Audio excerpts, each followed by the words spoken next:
প্রিয় শিক্ষার্থী সবাইকে স্বাগতম। আজকে আমরা নবম দশম শ্রেণীর বাংলা ব্যাকরণ অংশের পরিচ্ছেদ ৩২ বাক্যের বর্গ এটা নিয়ে আলোচনা করব।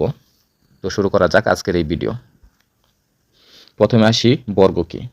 বর্গের সংজ্ঞাটা আগে দিয়ে নেই। বাক্যের মধ্যে একাধিক শব্দ দিয়ে গঠিত বাক্যাংশকে বর্গ বলা হয়। বর্গ হলো ঘনিষ্ঠভাবে সম্পর্কিত শব্দের গুচ্ছ। অর্থাৎ বাক্যে একাধিক শব্দ বা পদ যখন বাক্যে ব্যবহৃত হয় তখন সেটা বর্গ হয়। তো মানুষ কথা বলার সময় শব্দের পরে শব্দ না বসিয়ে বর্গের পর বর্গ বসায়, তাই বর্গকে বলা হয় বাক্যের একক। বর্গের নাম নির্ধারিত হয় বাক্যে সেটি যে পদের মতো আচরণ করে সেই পদ অনুযায়ী। আমরা উদাহরণের সাহায্যে একটু বুঝি।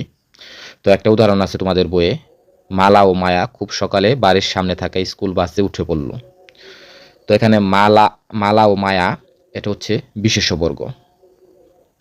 যোজক দিয়ে দুইটা নামপদ যুক্ত হয়েছে, যেমন মালা ও মায়া দুইটা নামপদ ও যোজক দ্বারা যুক্ত হয়েছে, এটা হচ্ছে বিশেষ্য বর্গ। খুব সকালে এটা হচ্ছে কি ক্রিয়া বিশেষণ বর্গ, সময় নির্দেশ করেছে। বাড়ির সামনে থাকা এটা হচ্ছে বিশেষণ বর্গ, বিশেষ্যকে বিশেষায়িত করেছে। উঠে পড়ল এটা হচ্ছে ক্রিয়াবর্গ, বাক্যের বিধেয় অংশের কাজ করেছে। এখন বর্গের প্রকারভেদ আমরা পড়ি। বাক্যে পদের ভূমিকা অনুযায়ী বর্গ প্রধানত 4 প্রকার। 1 বিশেষ্য বর্গ, বিশেষণ বর্গ, ক্রিয়া বিশেষণ বর্গ, ক্রিয়াবর্গ। প্রথমে আসি বিশেষ্য বর্গ কি। তো কিভাবে তৈরি হয় সেটা দেখি। বিশেষের আগে এক বা একাধিক বিশেষণ বা সম্বন্ধপদ যুক্ত হয়ে বিশেষ্য বর্গ তৈরি হয়।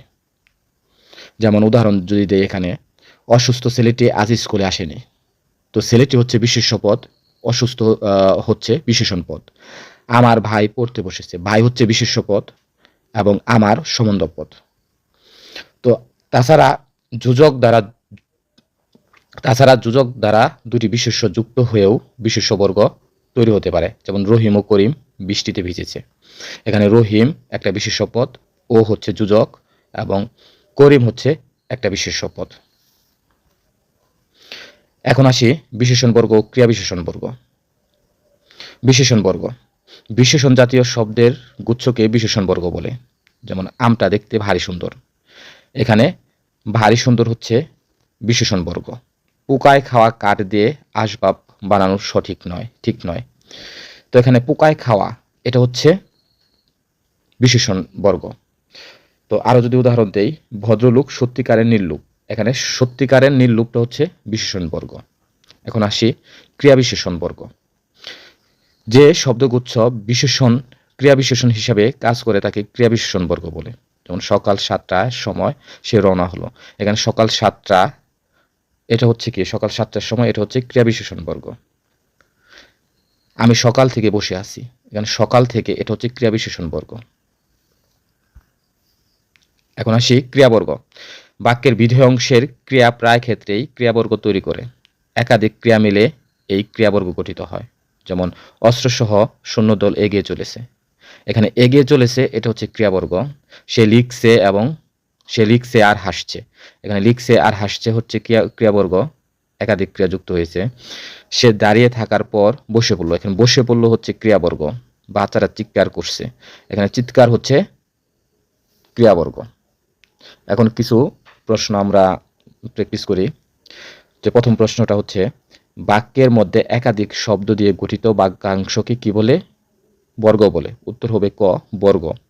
বর্গ আসলে হচ্ছে শব্দগুচ্ছ, শব্দের গুচ্ছ।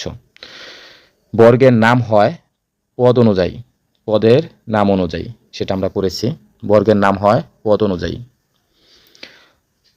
বিশেষের আগে বিশেষণ বা সম্বন্ধপদ যুক্ত হয়ে যে বর্গ গঠিত হয় সেটা হচ্ছে, উত্তর হবে কি বিশেষ্য বর্গ। বিশেষণ জাতীয় শব্দের গুচ্ছকে বলা হয় বিশেষণ বর্গ। বিধেয় অংশে ক্রিয়া সাধারণত ক্রিয়াবর্গ। এই ছিল অনুশীলনের প্রশ্নগুলো। আশা করি তোমরা সবগুলোর উত্তর দিতে